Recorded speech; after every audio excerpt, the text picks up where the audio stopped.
బాబు దానిలో పోయినాడు కదా.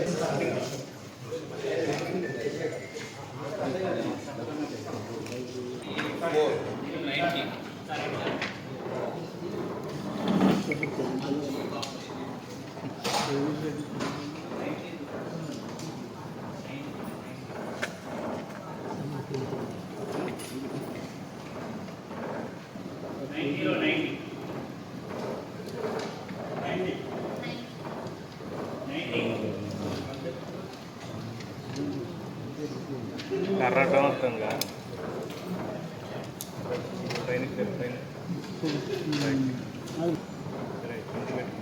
పెట్టుకొని రాదు మనకన్నా బయటకు వస్తే ఇది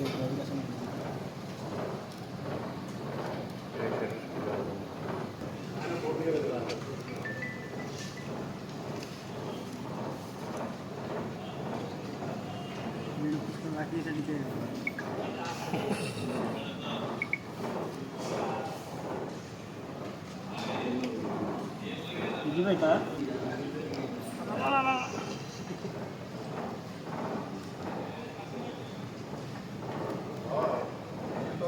తీసినా అంటే చాలా ఎక్కువ తీసినా కదా.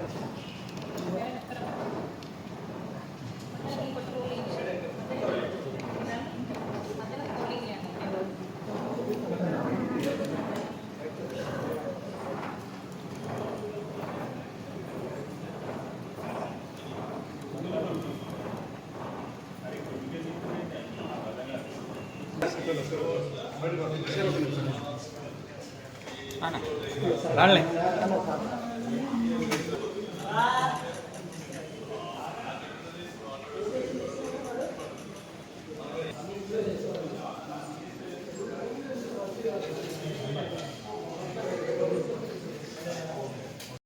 ఇక్కడ ఆర్ట్స్ కాలేజ్ ఒక బిల్డింగ్లో ఓటు వేయడం జరిగింది. నేను పట్టభద్రులందరికీ విజ్ఞప్తి చేస్తున్నా, మీ ఓటు హక్కు వినియోగించుకోండి. మన ఓటు అనేది చాలా ప్రాముఖ్యత కలిగిన యొక్క ఓటుకు చాలా ఇంపార్టెన్స్ ఉంది. డెమోక్రసీని కాపాడండి. ఈ యొక్క ఏదైతే అరాచకము, అన్యాయము, అవినీతి, డబ్బు పంపిణీ చేస్తున్న దానికి వ్యతిరేకంగా అందరూ కూడా ఆలోచన చేయాలని చెప్పి నేను సవినయంగా మనవి చేస్తున్నాను. ఎందుకనంటే ఓటుతోని ఏదైనా మార్పు చేయొచ్చు, ఓటుతోని అవినీతిని అరికట్టవచ్చు, ఓటుతోని అలసత్వాన్ని అరికట్టవచ్చు.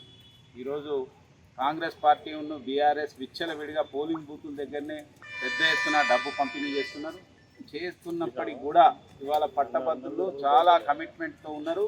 వాళ్ళు ఏం చెప్తున్నారంటే, వాళ్ళు ఏం చేసినప్పటికీ మేము వాళ్ళ యొక్క అసలు బీఆర్ఎస్ అయితే తెలంగాణ ప్రజల నుంచి డిలీట్ అయిపోయింది. తర్వాత కాంగ్రెస్ పార్టీ మొన్ననే వచ్చింది, కానీ ఈ 5 months లోపలనే వాళ్ళు ప్రజలతో తిరస్కరించబడే యొక్క పరిస్థితికి వచ్చింది. ఇటువంటి యొక్క స్థితిలో మేధావులు, విద్యావంతులు, పట్టభద్రులు సరైన విధంగా వ్యవహరిస్తున్నారు. వాళ్ళు దేశం కోసం, ధర్మం కోసం, ఎవరైతే ఈ దేశ రక్షణ కోసం పాటుపడుతున్నారో, ఎవరైతే నీతి నిజాయితీతో పనిచేస్తున్నారో, ఎవరైతే క్రమశిక్షణతోని, ఎవరైతే పార్టీలు మార్చారో, ఇవన్నీ నరేంద్ర మోడీ గారిని చూసి ఇవాళ వారు ఓటేస్తున్నారు. నాకు సంపూర్ణ విశ్వాసం ఉంది. నేను ఒక మంచి మెజార్టీతోని పట్టభద్రుల మద్దతుతోని గెలవబోతున్నాను. మీరు ఈ డబ్బుల ఫిర్యాదులా వాళ్ళు ఎవిడెన్సెస్ కలెక్ట్ చేసిండు. వాటిని వెంటనే మేము ఎలక్షన్ కమిషన్ హైదరాబాద్లో మా యొక్క లీగల్ టీం వెళ్ళి ఫిర్యాదు చేస్తున్నది. కానీ పోలీస్ కానీ మిగతా వాళ్ళు కానీ ఏమాత్రంగా కూడా అటువంటి యొక్క సంఘటన విషయంలో పట్టించుకుంటలేరు. వెంటనే అటువంటి వాళ్ళ మీద యాక్షన్ తీసుకోవాలని చెప్పి నేను డిమాండ్ చేస్తున్నాను. అందుకోసమే విద్యావంతులు ఆలోచన చేస్తున్నారు. ఈ అరాచకమైన యొక్క వ్యవహారం ఇది కొనసాగుతుంది.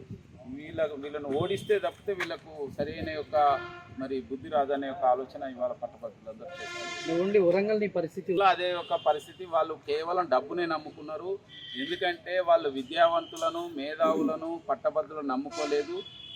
ఏదైతే మేధస్సు ఉంటుందో, ఏదైతే నాలెడ్జ్ ఉంటుందో అది వాళ్ళకు వ్యతిరేకంగా ఉన్నదని వాళ్ళు ఫీల్ అవుతున్నారు.